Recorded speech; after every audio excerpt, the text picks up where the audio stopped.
And welcome back, everyone. This is Mate Sipper coming to you on this beautiful Friday, the 12th, right after the luau. Welcome to the weather. It looks like a storm is coming tomorrow. Excellent. Alright. So, actually, let's see what the spirits are going to do before I decide what we're doing today. Spirits are very happy today. Alright, excellent. So we are going to go mining today. But first, we're going to make some lightning rods. And someone dropped you off at the... Oh, yeah, I forgot about that. So last night I collapsed because my keyboard locked with me holding the S key. Hopefully that doesn't happen again. I think it has to do with lag. So it's not like my keyboard's battery is dying or anything like that. I did check that. So hopefully we don't run into that again today. The other thing we're going to do is we're actually going to make a bunch of refined quartz. And I'm just going to sell off these aged chub row and get some more row going. So I will cut away for a minute as I water my crops and do all that. And I will be back to you in a minute. So see you in a bit. And welcome back, everyone. So this is our harvest for the day. And then here's some of the refined quartz we made.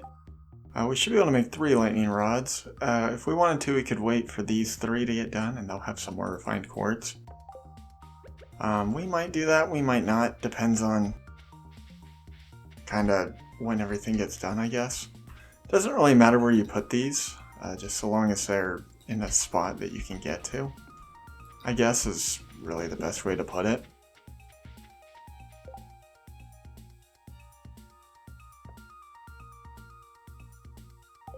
So how those work is during a lightning storm, there's a chance that the lightning will actually fall on your farm, meaning that it will hit one of your crops or a tree or something of the sort.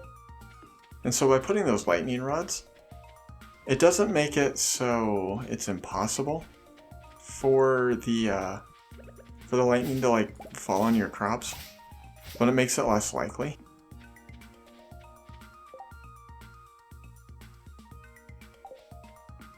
And so by building lightning rods on your farm, you can actually protect your crops from, well, from the lightning actually hitting them. So the game figures whether or not a lightning will fall on your crop, actually based on a math equation, which I might put on screen and explain it, I might not. Alright, let's see what you got today.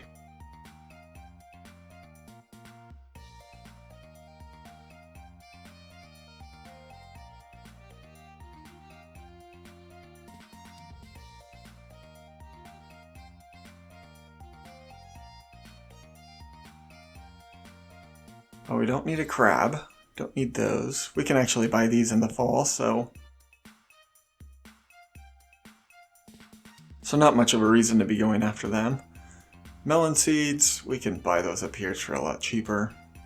Hazelnuts, well, I don't remember who likes these, but we don't need them for the community center. I could buy a sturgeon for my fish pond. I don't think I will. Bread we don't need. Mayonnaise we don't need. Pufferfish, I will buy one of those. Don't need the bullheads. Don't really need a rhubarb pie. And I know we have some of those, so I don't think we need to buy more. I might.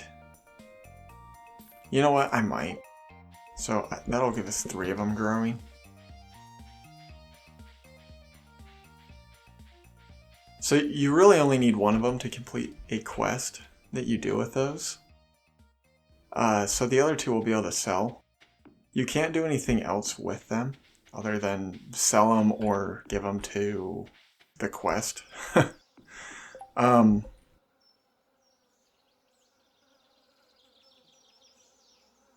Sorry, I didn't mean to be driving anyone crazy with that, but yeah, we got our 100 gold there.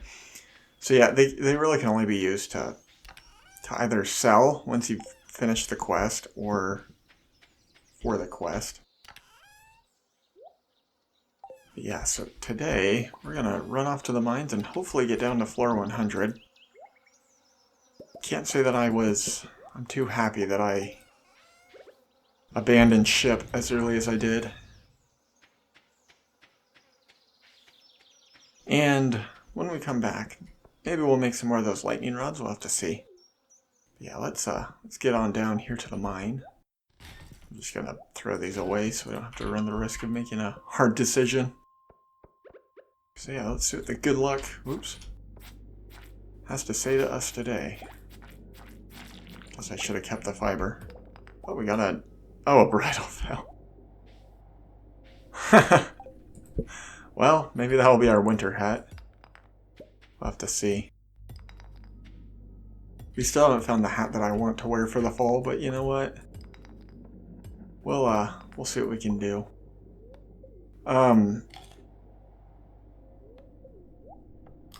So the hats, they have a random chance of dropping anytime you shake a tree, break a rock. You can buy them as well. There's a character down south in a house. Oh nice. So that's a rare drop. That's just a healing item. But it's a mouse in a house, and you can buy hats from him. Oh nice. Wow, I can't finish any of my thoughts today. This here is a mushroom floor. It's a shame we won't really be able to use it tomorrow because it will end. So these floors only go until I hit a floor ending in 5 or 0. Meaning that, unfortunately, tomorrow we will not be able to take advantage of this floor again. But regardless,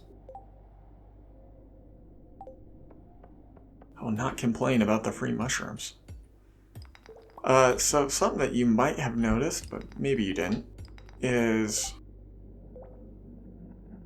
the mushrooms by your house only give you like the no star mushrooms, so like these. But any mushroom you pick up off the ground has a chance to have a star. Once we get a certain foraging perk, I believe, if I can find anything more conclusive, but I believe that every time you find a mushroom floor, you'll be able to get only iridium star mushrooms, which is pretty nice if all you do is sell the mushrooms, or if for like the purple ones, you usually eat those ones. If you sell or eat the mushrooms. Because the star level increases their value. Wow, that's really odd that we had these two floors back to back. It's not that that can't happen, it's just kind of strange, I guess you could say. Yeah, we will hopefully get something good out of this guy. Nope. We have another light red one in there. Kind of odd, we're getting all the weird colors today. But yeah, I edited a video where I kind of talked about that just yesterday. The different colors and how like the RGB determines kind of what they'll drop. It's kind of cool. I don't think it's revolutionary or necessarily a new idea, but I do think that it's pretty neat that they kind of program something like that in. Also, we only got she slimes today, which is kind of nice. Nothing wrong with the male slimes, it's just the, well, the problem with the male slimes is they tend to have a little bit more life. So I will never say no to a bunch of she slimes.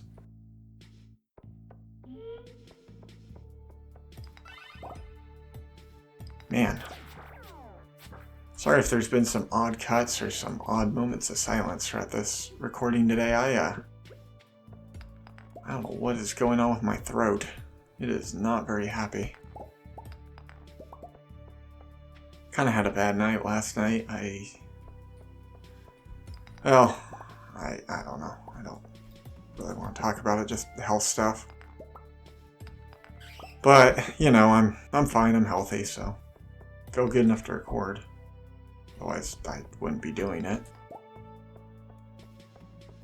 It's not like I ever have to record, but, you know, it's... Sorry, I was just adjusting my inventory there while I kind of cleared my throat. So, yeah, I mean, like, I enjoy recording, so it's just kind of a nice out. Gives me something to look forward to every day. Something that's not, like, boring or normal, you know. So another thing that's kind of interesting with that foraging skill I was talking about is the carrots you get out of the barrels, they don't change in value. So as far as I know, the only thing that actually changes in value with that is any item you pick up off the ground itself. So obviously drops from monsters don't their quality doesn't go up or anything like that. And then the drops from the crates also don't necessarily go up in value. I mean, technically, could probably make the cave carrots go up in value. There's probably like a cooking recipe that requires them. But I don't really want to do the math on that right now. Maybe I will one day. Because, believe it or not, there actually are some items that, if you cook them, they actually gain value. Which is kind of interesting, I guess you could say. Alright, and so that there is squid ink. I think I'm just gonna offload the fiber. Can't say that we really need more of that. This fiber is relatively easy to come by. The only reason that you really need fiber... leveled up our fighting, nice. But the only reason you really ever need fiber is for making scarecrows. And there's nothing in the middle, let's just dive. But making scarecrows, and Emily, if you marry her, actually has a quest where... Nice. I shouldn't have eaten that. It's really late. Oh well. Alright, we're gonna tear through the mines. I forgot all about that. Floor 100 was the Stardrop. So yeah, I think that's our first Stardrop, actually. Yeah, it is. So that dialogue I accidentally skipped through says, "You're filled with a strange sensation. It reminds you of," and then it puts whatever you put your favorite thing is. So, really wish I wouldn't have skipped that, because it's not going to be until fall until we see another one of those. Unless we get really lucky with the geodes. Then we might see another one sooner. Oh, nice. We could use a dwarven scroll. Holy cow. We used to have too many goodies. Oh, we already donated that one, so I guess I didn't need that. So it's... to sell the dwarven scrolls really isn't worth it. They only sell for 1 gold a pop. Really all you want to do with them is, as I said, donate them. Because once you donate all of them, you will get a... you'll get a book that lets you talk to the dwarf. So with the luau... well, sorry, with all events... with all the villagers, you can gain hearts with them. However, the dwarf is the exception to that. You can't gain hearts with him until you can speak his language. And so it doesn't actually make sense to gift him anything, even if you give him something that you know he likes. It doesn't benefit you to actually give him any of that.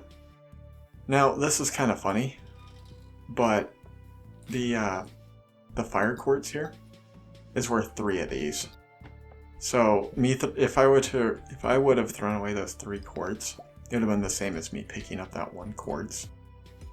But ultimately, I just decided to get rid of the sap.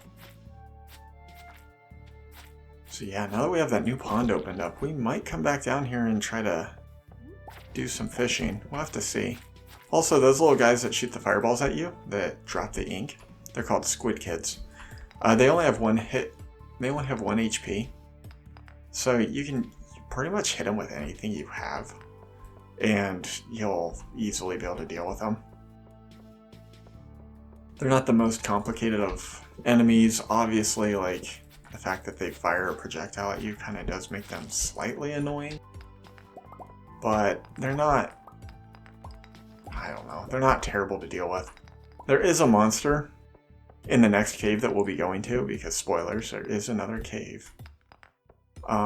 They are by far the most obnoxious thing in the game. Like, I know I said that the slimes are really obnoxious, and I do stand by that. That the reason why the slimes are so bad is, we're in the danger zone, so I'm getting out of here. Besides, it's 12:50, so we got some lightning rods to make, so let's head home. No need to get too greedy right now.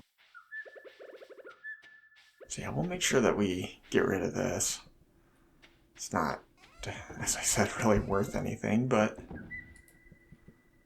you never know. Maybe one day that 1 gold will bring us some great fortune. I doubt it. It's not like Stardew Valley has a bank or something like that. Yeah, let's get the rest of these guys out of here. And put the bridal veil away. Where was that one item I needed? Bat wings, that's right. It should be in here. Alright.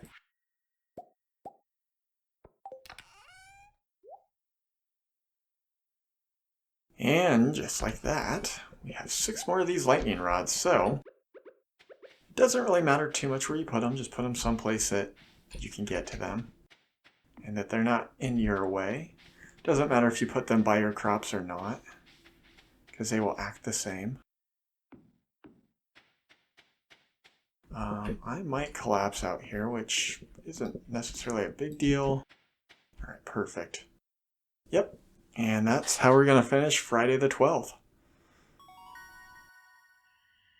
Leveled up our combat. And made off with a decent amount of money. Yeah, I can't complain about that. But yeah, as you see, the dwarf scroll only sells for 1 gold, so not really worth anything. But yeah, with that, this has been Mate Sipper. Thank you so much for watching. If you enjoyed this, please leave a like. If not, that's perfectly fine. Have a good rest of your day. Bye.